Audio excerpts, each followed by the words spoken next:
Well, one of the problems with the World Health Organization and the United Nations is that if you got an elected representative to Parliament, if they do the wrong thing or they make a mistake, you can vote them out of power.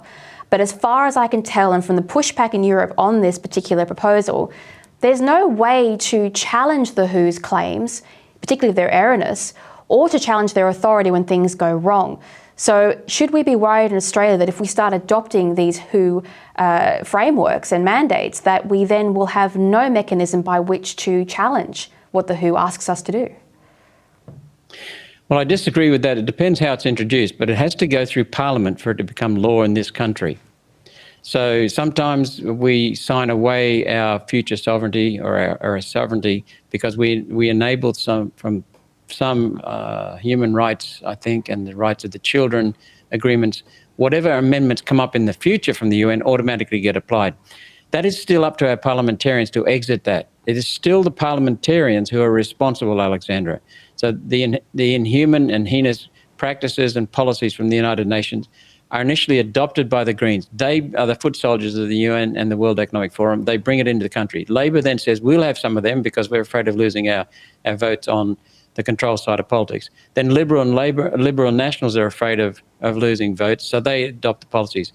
So it's really the parliamentarians that are responsible for implementation or for ending this.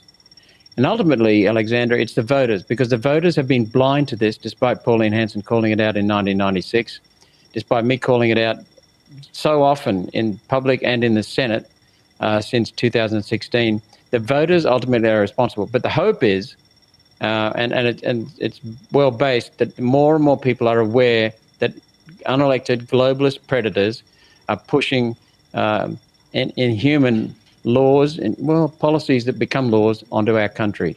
So it's up to the voters to stop voting Liberal Labor, start voting for people who actually understand what's going on to our country, because this is the future of our country at stake. Look, children are precious. They're our future. And the critical years for the formation of both character and intellect are birth to 6. This is when the UN is targeting our children. So Hitler did it.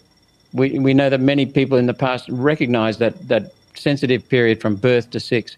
Critical years for the formation of both character and intellect, according to Maria Montessori. And yet the UN wants to start sex education at birth. This is ultimately up to the voters to say to the Liberal, National and Labor, Greens parliamentarians, stop, get out of Parliament, put people in who will do the job on behalf of the people and protect our children. Well, look, I've only got one very quick final question, Senator, and then I'll let you go. If we're talking about suitable organisations to control the World Health... Hang on just a minute, please, Alexander. Okay.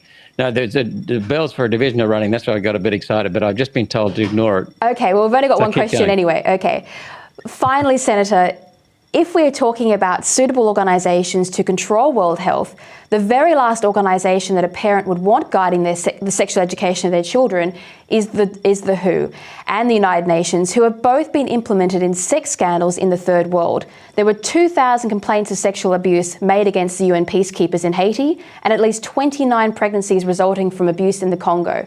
Is this organisation fit to guide the health education of the world's children? No, definitely not. We've seen their disgraceful killing of people and policies that have killed people in this country and around the world following the COVID cover-up that the UN had. But just remember who's at the top of this World Health Organization, Tedros. And so Tedros and the World Health Organization cannot even look after their own backyard. As you pointed out about the 2,000 complaints of sexual abuse, what about the 83 complaints about sexual assault and rape? So that one Congolese woman, as I said in my article, it's an organization that has been made rotten by rapists. We do not need an organization that has been made rotten by rapists in our country. We do not even need to be a member of it. We need to get the hell out of it. And we certainly do not need a terrorist organization that is killing and responsible for hundreds of thousands of deaths around the world in the last 3 years. Well, thank you so much for your time, Senator Roberts. It was a pleasure to have you here on Spectator TV Australia. You're welcome anytime. Thank you for the work you're doing. Keep up the independent news.